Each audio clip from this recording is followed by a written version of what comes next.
मैं Anil Suthar zero mathematics classes में आप लोगों का हार्दिक अभिनंदन करता हूं। आज रचना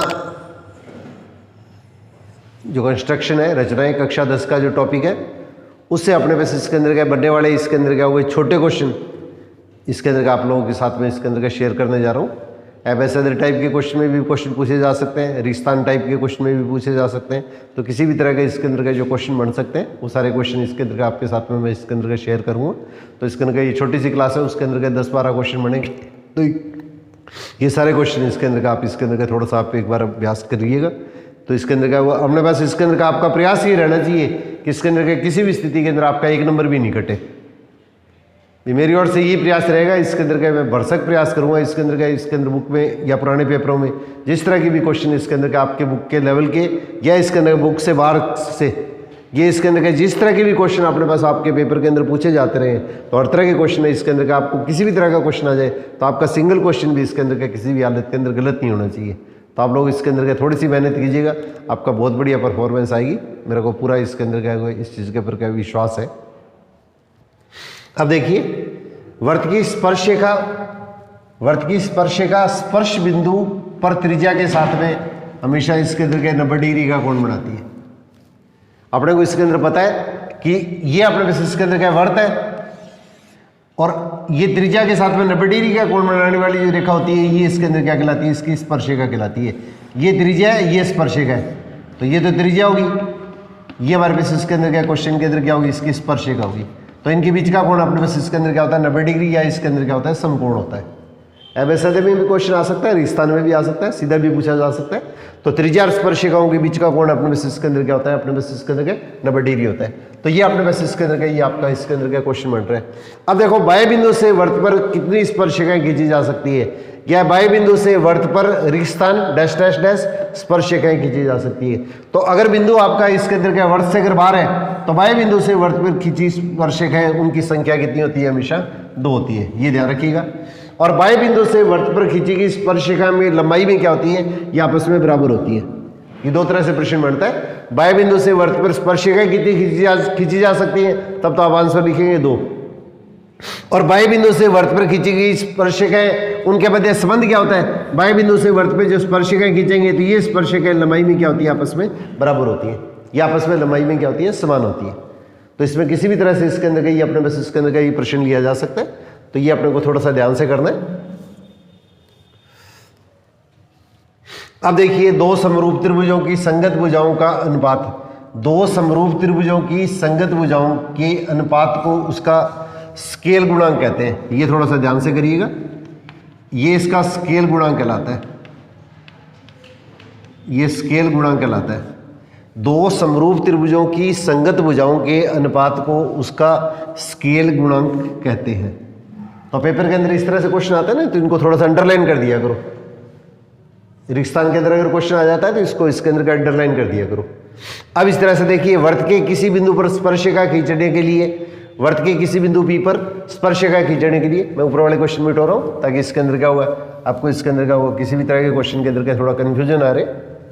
अब देखिए, वर्त के किसी बिंदु P पर स्पर्शिका, ये वर्त के ऊपर कोई बिंदु है, वर्त का मतलब वर्त की परिधि पे कोई बिंदु P है, तो इस पर स्पर्शिका खींचने के लिए उस बिंदु P पर, P का मतलब ये बिंदु, तो इसके अंदर का त्रिज्या के साथ में, तो इस बिंदु को वर्त के केंद्र से त्रिज्या के साथ में इसके अंदर का ये जो कोण बनाते हैं वो उसके अंदर कितने डिग्री का कोण बनता है, ये कोण अपने पास इसके अंदर का 90 डिग्री बनता है। तो 90 डिग्री या समकोण आपको जैसे भी दिया जाए, अगर आप इसके अंदर का समकोण भी लिख सकते हैं, 90 डिग्री भी लिख सकते हैं। अगर आपका ऑप्शन एबेसेडर भी दे दिया तो फिर इसके अंदर क्या लिखेंगे, ये कोण है उसके अंदर क्या होगा, एक समकोण बनता है या 90 डिग्री बनता है, जो भी आपको दिया जाता है। तो इसके अंदर क्या होगा, अगर बिंदु वर्त की परिधि पे तो इस पे स्पर्शिका खींचने के लिए इसके अंदर क्या करेंगे, त्रिज्या के साथ में ये कोण जो है वो अपने पास इसके अंदर का 90 डिग्री का कोण बनता है। अब इसी टाइप से देखिए, इसके अंदर क्या होगा, एक क्वेश्चन अपने पास इसके अंदर का ये दिया है, एक दिए हुए रेखाखंड को m अनुपात n में विभाजित करने के लिए, जैसे अपने पास इसके अंदर का ये कोई रेखाखंड दे रखा है ए बी अपने पास इसके अंदर का रेखाखंड दे रखा है। ये जैसे मान लिया 5 सेंटीमीटर 4 सेंटीमीटर कुछ भी है, इसको आपको कह दिया कि 3 और 2 के अनुपात में बांटना है, आपको 3 और 2 के अनुपात में बांटना है। तो इसके अंदर अपने पास क्या क्वेश्चन के अंदर आपको जैसे मैंने पहले कराया था, ये बड़े क्वेश्चन के अंदर भी पेपर के अंदर आपके बोर्ड के मॉडल पेपर में दे रखा है। ये क्वेश्चन है वो बोर्ड के मॉडल पेपर के अंदर क्या बड़े क्वेश्चन के अंदर भी 2 नंबर वाले क्वेश्चन में भी डाल रखा है। तो इसके अंदर क्या होगा, सबसे पहले इसके अंदर हम क्या करेंगे, अनुपातों का योग लेंगे। अनुपातों का योग लेंगे तो अनुपातों का योग कितना होगा, 3 + 2 = 5। अब एक कोई ना कोई न्यूनकोण बनाती हुई अपने पास इसके अंदर का एक रेखा खींचते हैं इसके साथ में। ये चीज अपने को स्पेशली ध्यान रखनी है। अब देखिए, एक दिए हुए रेखाखंड को m अनुपात n, m का मतलब पहला अनुपात m हो गया, दूसरा n हो गया, तो इसके अंदर क्या, इसमें अंतःविभाजित करने के लिए इसका मतलब इसको 2 भागों में बांटना है, और 2 भागों में बांटते हैं तो इसको अंतःविभाजित करने के लिए इसके अंदर क्या, रेखा के साथ में इसके अंदर क्या होता है, ये इसके अंदर क्या, न्यूनकोण बनाते हुए एक किरण खींची जाती है। न्यूनकोण बनाते हुए इसके अंदर क्या, एक रेखा है वो अपने पास इसके अंदर क्या, अपनी सुविधा के लिए हमेशा इसके अंदर क्या ये न्यूनकोण बनाते हैं। और न्यूनकोण में भी अपने पास इसके अंदर का जितना कोण आपका इसके अंदर क्या होगा, ये इसके अंदर क्या होगा, 30 और 40 डिग्री के लगभग का कोण बनाइएगा। ज़्यादा बड़ा बनाएंगे तो क्वेश्चन है उसके अंदर का अपने पास खुद ही अपने पास इसके अंदर का क्वेश्चन में कंफ्यूज हो सकते हैं। अब अपने पास इसके अंदर क्या होगा, अनुपातों का योग है, उतने बिंदु इसके अंदर ले लीजिएगा। अनुपात अपने पास इसके अंदर क्या है, तो उसके अंदर क्या होगा, यहाँ पे लास्ट के अंदर योग कितना है, 5 है, तो A1 A2 A3 A4 और A5 ये 5 बिंदु ले लिए। अब ये जो लास्ट बिंदु है इसको इससे के अंदर के इससे के अंदर के मिला देंगे, इस बिंदु को अपने पास का प्रश्न के अंदर के इसके अंदर मिला देंगे, और मिलाने के बाद में अपने पास इसके अंदर क्या करेंगे, अनुपात देखिए 3 और 2 है, पहला अनुपात देखिए कितना है, 3 है, तो इसके अंदर क्या करेंगे, 1 2 3, इस बिंदु से 3 दूरी पे ये तीसरा बिंदु, तो यहाँ पे अपने पास इसके अंदर क्या हुआ, इस बिंदु में प्रकार की सुई रख के ये जो लास्ट वाला बिंदु है ये अनुपातों का योग है, उस बिंदु को तो इससे मिलाएंगे, इस बिंदु को तो अपने पास का प्रश्न के अंदर इससे मिलाएंगे, और इस बिंदु के अंदर का ये पहला जो अनुपात है 3, तो इस बिंदु पे अपने पास इसके अंदर क्या हुआ है, यहाँ ए बिंदु से 1 2 3 तीसरा जो अनुपात है, तो यहाँ पे प्रकार की सुई रख के अपने पास इसके अंदर जितना चाप लगाएंगे, जितना चाप यहाँ से लगाएंगे उतना ही चाप अपने को प्रश्न के अंदर क्या है यहाँ से लगाना है, जितना चाप आपने यहाँ से लगाया उतना ही चाप अपने पास के प्रश्न के अंदर यहाँ से लगा देना है, और इस बिंदु से इस बिंदु तक की दूरी के बराबर प्रकार खोल के और एक अपने पास इसके अंदर क्या होगी, ये इसके अंदर का चाप काट देना है, और ये इस दूरी है उसके अंदर का इसको ऐसे मिलाएंगे तो ये रेखा आपस में क्या होगी, समानांतर होगी। तो ये चीज़ अपने पास इसके अंदर का थोड़ा सा ध्यान रखना कि इसके अंदर का कई बच्चे इसके अंदर के देखते हैं कि इसके अंदर के जब हल करते हैं तो इसके अंदर के देखने में ये नजर आता है कि इसके अंदर के इन दोनों के बीच की दूरियां वो अलग अलग सी नजर आती है, जैसे ये लाइन थोड़ी टेढ़ी ऐसे हो जाती है, ऐसे हो जाती है, फिर चेक करने वाला इसके अंदर के इसको अपने पास इसके अंदर क्या काट देगा, तो इसके अंदर क्या देखने में ये इसके अंदर का बिल्कुल समानांतर नजर आनी चाहिए, तो स्केल रख के इसको बराबर बराबर थोड़ा सा खिसका लीजिएगा, और इसके अंदर का ये जो चाप है इसको ये लाइन जिस बिंदु पे काटती है यहाँ पे प्रकार की सुई रख के एक चाप इस तरह से काट दीजिएगा, चाप ऐसे काटना है, ये और किस तरह से मत काट देना, ये इस तरह से मत काट देना, फिर इसके अंदर का चेक करने वाला इसके अंदर क्या हुआ वो समझ आएगा, इसके अंदर का आपने 420 की है तो इसके अंदर क्या होगा, इस बिंदु पे प्रकार की सुई रख के इस तरह से एक चाप काट दीजिएगा और इसको ऐसे मिला देंगे, तो ये जो बिंदु आएगा तो ए से एम की और एम से बी की जो दूरी आएगी इनका अनुपात कितना आएगा, 3 और 2 आएगा। इसका मतलब अगर ये 3 हिस्से हैं तो ये 2 हिस्से होंगे। इसी टाइप का इसके अंदर का देखिए एक प्रश्न इसके अंदर का ऐसा प्रश्न छोटा क्वेश्चन भी बन सकता है कि अपने पास इसके अंदर क्या होगा, एक लाइन अपने को दे दी है, एक लाइन दे दी है अपने पास इसके अंदर का, अब इसके अंदर का इसमें कोई भी कोण बनाती हुई रेखा खींच ली है, A1 A2 A3 A4 और A5। अब इसके अंदर क्या हुआ, इस तरह से अपने पास इसके अंदर ये लाइनें दे दी है, ऐसे खींच दी है। अब इसको अपने पास इसके अंदर क्या होगा, P1 P2 P3 P4 कोई भी नाम दे दिया अपने पास इसके अंदर, या अपने पास इसके अंदर इसको नाम की बजाय मैं सीधा लिख देता हूँ, ये जैसे सपोज करो अपने पास इसके अंदर ये बिंदु मैंने जैसे P दे दिया है, ये रेखाएं आपस में इसके अंदर समानांतर रेखाएं खींच दी है। अब आपको कह देंगे इसके अंदर क्या P बिंदु वो ए बी को किस अनुपात में विभाजित करेगा, बिंदु P कॉमा ए बी को किस अनुपात में विभाजित करेगा। आपको इस तरह से क्वेश्चन पूछा जा सकता है। तो ये रेखाएं समानांतर है और ये दूरियां अपने पास इसके अंदर क्या बराबर दूरी पे ली गई है, तो ये दूरियां जब बराबर दूरी पे ली है तो इसका मतलब हमारे पास ये जो दूरी आएगी वो भी आपस में इसके अंदर क्या होगी, बराबर होगी। तो 1 1 1 1 1, तो यहाँ से लेके यहाँ तक की दूरी तो कितनी होगी, 2 होगी, और यहाँ से लेके यहाँ तक की जो दूरी हो कितनी होगी, ये तो 2 होगी, 1 2 और 3, ये दूरी कितनी होगी, 3 होगी। तो इसका मतलब अनुपात क्या लिख देंगे, 2 अनुपात 3 लिख देंगे। अब इसी टाइप से सपोज करो अपने पास इसके अंदर क्या मैंने बिंदु Q ले लिया है, अगर बिंदु Q ले लिया है, अब अपने पास क्या प्रश्न ये पूछ लिया जाता है कि इसके अंदर क्या बिंदु P की जगह मैं Q कर देता हूँ, बिंदु P की जगह मैं जैसे Q कर देता हूँ, तो यहाँ पे कहते हैं कि बिंदु Q AB को किस अनुपात में विभाजित करेगा। तो यहाँ से दूरी देखो 1 2 3 4, इस बिंदु से ए बिंदु से क्यू की दूरी तो 4 होगी और इस बी बिंदु की दूरी इससे क्या होगी 1 होगी। तो इसके बीच के अंदर ये 2 बिंदियां लगाते हैं, इसको अनुपात बोलते हैं। तो इसका अनुपात जो आएगा उसके अंदर क्या 4:1 के अनुपात में क्या लिखेंगे अंत विभाजित करेगा। तो यहाँ लिखेंगे आंसर में क्या लिखेंगे, बिंदु क्यू है वो ए बी को 4:1 के अनुपात में अंत विभाजित करेगा। तो बिंदु क्यू आंसर आप इस तरह से लिखेंगे, बिंदु क्यू कॉमा ए बी को 4:1 के अनुपात में अंत का बोला अंदर की तरफ अंत विभाजित करेगा। अब इसी टाइप से देखिए एक क्वेश्चन अपने पास इसके अंदर का बोर्ड का जो सैंपल पेपर है उसमें भी इस तरह का क्वेश्चन दिया हुआ है। ये देखिए स्पर्शरेखा त्रिज्या के साथ में, तो स्पर्शरेखा त्रिज्या के साथ में कोण बनाती है। तो स्पर्शरेखा ये है और ये अपने पास इसके अंदर का ये तो स्पर्शरेखा है और ये इसके अंदर का त्रिज्या है। ये तो इसके अंदर क्या होगी त्रिज्या होगी और 90 डिग्री कोण बनाने वाली रेखा जो होती है उसके अंदर क्या होती है स्पर्शरेखा होती है। तो इसका मतलब ये इसके अंदर का स्पर्शरेखा त्रिज्या के साथ में क्या होती है ये 90 डिग्री कोण बनाती है। तो इसका मतलब ये जो रेखा उसके साथ में क्या होती है लंबवत होती है। तो स्पर्शरेखा त्रिज्या के क्या होती है लंबवत होती है। 90 डिग्री कोण का मतलब लंबवत होगी। तो त्रिज्या और स्पर्शरेखा आपस में इसके अंदर क्या होती है लंबवत होती है। तो इस तरह के इसके अंदर के ये छोटे छोटे कुछ क्वेश्चन है। अब इसी तरह से देखिए 1-2 क्वेश्चन इसके अंदर का आपके साथ में और शेयर करता हूँ ताकि आपको कोई भी टाइप का जो क्वेश्चन आ जाए तो आपको क्वेश्चन के अंदर कन्फ्यूजन ना रहे।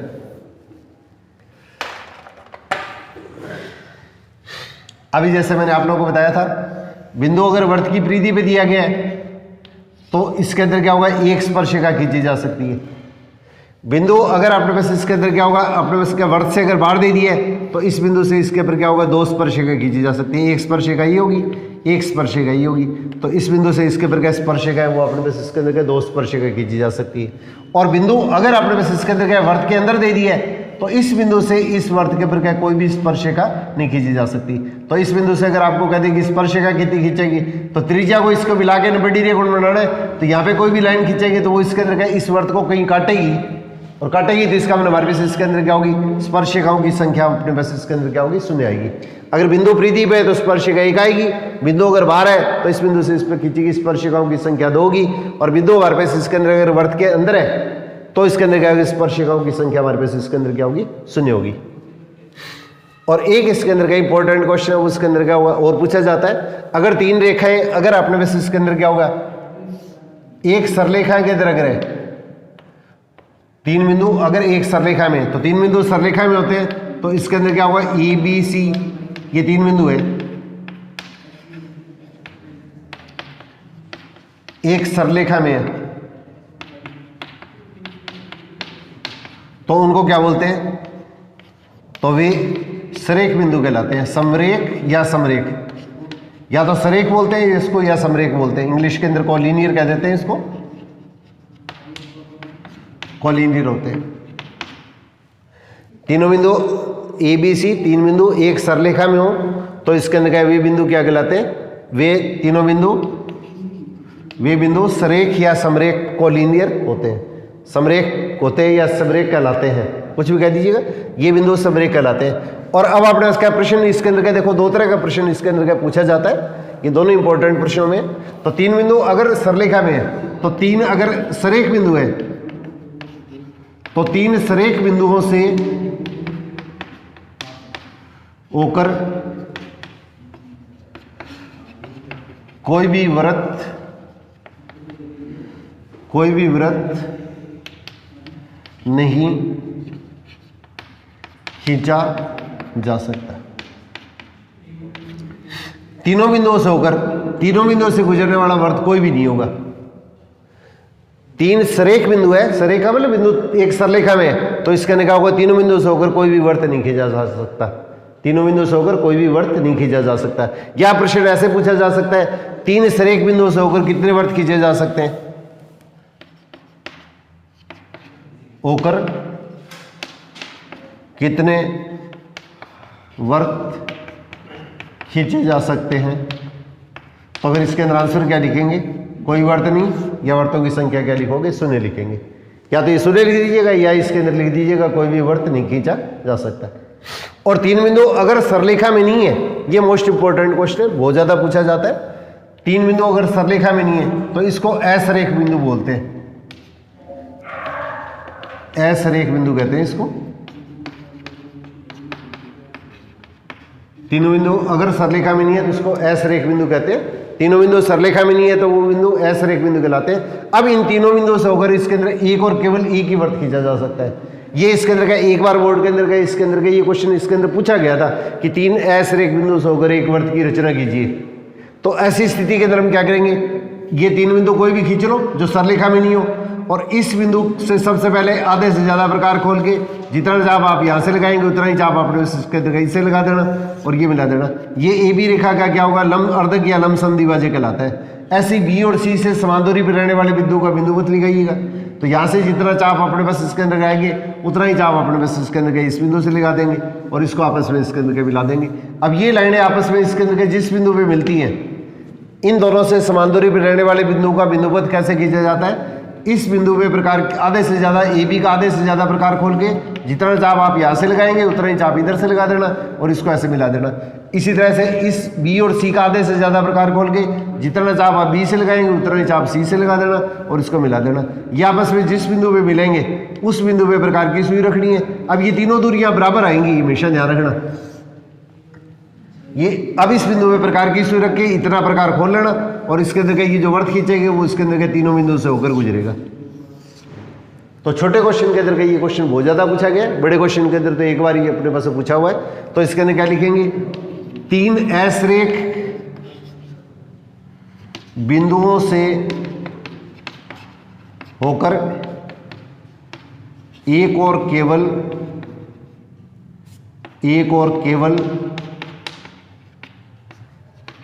एक ही वर्त खींचा जा सकता है, एक और केवल एक ही वर्त खींचा जा सकता है। या इसके अंदर कहते हैं तीन असरेख बिंदुओं से होकर गुजरने वाले वर्तों की संख्या बताइए। तो इसमें आंसर क्या लिखेंगे, एक। आंसर क्या लिखेंगे, एक। अब एक इसके अंदर के दो क्वेश्चन देखिए, ये पुराने पैटर्न के अंदर के इस तरह के क्वेश्चन पेपर के अंदर पूछे हुए। तो अगर मान लिया ए बी और प्लस बी सी बराबर ए सी, थोड़ा सा ध्यान दीजिएगा। जैसे ए बी और सी तीन बिंदु सरलेखा में है, तो ए बी और बी सी का योग, ए बी और बी सी का योग आएगा वो ए सी के बराबर आएगा। तीनों बिंदु अगर सरलेखा में होंगे तो इसके ऊपर अगर ऐसे लाइन लगा देते हैं, सीधी लाइन, तो A B plus B C बराबर ए सी। अगर इस तरह से क्वेश्चन पूछ लिया जाता है, यहाँ पे देखो सीधी लाइन लगाई है मैंने, ए बी और बी सी का योग अगर इसके बराबर होने का मतलब क्या होगा, ये बिंदु और ये बिंदु वह सरलेखा खंड हो गया है, ये रेखा खंड हो गया है। तो इसका मतलब इन दोनों का योग है वो इसके अंदर का ए सी के बराबर अगर हो, तो अब आप लोगों को कह दें कि ए बी सी से गुजरने वाले वर्तों की संख्या बताइएगा। तो यहाँ पे इसके अंदर क्या होगा, इसका मतलब ए बी और बी सी ऊपर लाइन लगाने का मतलब ये रेखाखंड हो गया है। इसका मतलब हमारे पास अगर ये ए बी और बी सी ये बिंदु कॉमन है, ये बिंदु तो आपका एक जैसा है, एक बिंदु तो, और बचे हुए बिंदु इसके अंदर ए और सी है, तो इसका ये तीनों बिंदु क्या होंगे, इसका मतलब सरेख बिंदु हो गए। इन बिंदुओं से गुजरने वाले वर्तों की संख्या अपने पास इसके अंदर क्या होगी, शून्य होगी।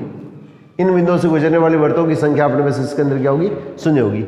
अब इसी टाइप से देखिए यहाँ पे प्रश्न है उसके अंदर का मैंने लाइन खींची है, वैसे ही अपने पास इसके अंदर क्या हुआ, A B plus B C, इस तरह का प्रश्न अपने पास इसके अंदर क्या पुरानी बुक के अंदर दिया हुआ था, अपने पास में नई बुक के अंदर तो है नहीं। ये सरलेखा न लेके इसके अंदर क्या हुआ, थोड़ा सा गोड़ाई दे दी है, तो ये चाप होता है, ये जो निशान होता है ये चाप होता है। अब अगर अपने पास इसके अंदर ये स्थिति आ गई है, तो ए बी और सी, इसका मतलब हमारे पास इसके अंदर ये जैसे वर्त हो गया, तो ये चाप ए बी और ये चाप बी सी, तो ए बी और बी सी चाप की लंबाई क्या होगी, ए सी चाप की इक्वल होगी। देखो ये चाप है, एक चाप तो ए बी है, ये चाप है और ये चाप है, इसकी लंबाई क्या होगी, ए सी के बराबर होगी।